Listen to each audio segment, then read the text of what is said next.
மலைய சுத்தி வரும்போது அவ்ளோ இயற்கை அழகு ஃப்ரெண்ட்ஸ். இப்படி ஒரு நேச்சர் இப்படி இருக்கு. நமக்கு அந்த ரோட்ல நம்ம போயிருக்கோம் எவ்வளவோ தடவ. ஆனா இப்படி ஒரு மலைகள் இங்க இருக்கு அப்படின்னு தெரியாமயே போயிருக்கோம். அவ்ளோ அழகா அந்த மலைத்தொடர்கள் அமைஞ்சிருந்தது. மிக்க சிறப்பா இருந்தது. அதையெல்லாம் பார்த்துக்கிட்டே வந்து அந்த பாறைய சேர்ந்தாச்சு ஃப்ரெண்ட்ஸ். அங்கேயும் ஒரு சப்தக்கன்னிகள் மாரி ஒரு இது வச்சிருக்காங்க. அங்கேயும் எல்லாரும் சாமி கும்பிட்டாங்க. அந்த இடத்திலிருந்து கீழ இறங்கணும் ஃப்ரெண்ட்ஸ். இறங்குறது அப்படின்னா நல்ல நெத்து குத்தலா இருக்கு. எனக்கு பார்க்கறக்கே ரொம்ப பயமா இருந்தது. நான் ரொம்ப மெதுவா தான் இறங்கி போனேன். அப்படி இறங்கி அது ஒரு மாரி அட்வென்ச்சராவும் இருந்தது. அதுல இறங்கி கீழ போயிட்டோம் அப்படின்னா, அதுக்கப்புறம் திரும்பியும் மண் வழி வந்து கோயில் வரைக்கும் வந்துருது.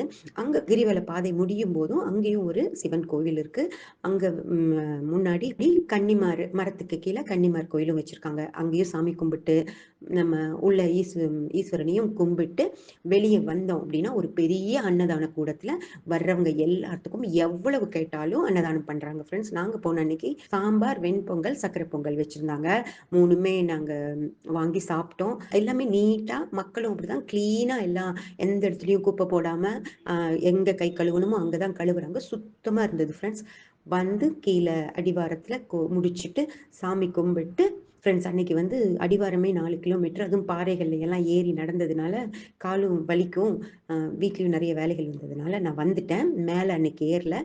அதுக்கு முன்னாடியே ஒரு தடவ நான் ஏறிட்டு வந்துட்டேன். மிக சிறப்பான ஒரு ஒரு ரொம்ப சந்தோஷமா இருந்தது அந்த காலை. இத உங்க கூட பகிர்ந்துக்கணும் அப்படின்னு நெனச்சேன். உங்களால யாருக்கெல்லாம் கோயம்புத்தூர்ல இருக்கவங்க போயிட்டு வாங்க. இல்ல வெளியூர்லேருந்து எப்பவாவது கோவை வர முடிஞ்சவங்களோ, இந்த மலைக்கு போய் ஒரு தடவ தர்மலிங்கேஸ்வரர போய் கும்பிட்டு வாங்க ஃப்ரெண்ட்ஸ். எல்லாத்துக்கும் நல்லதே நடக்கணும். Thank you friends.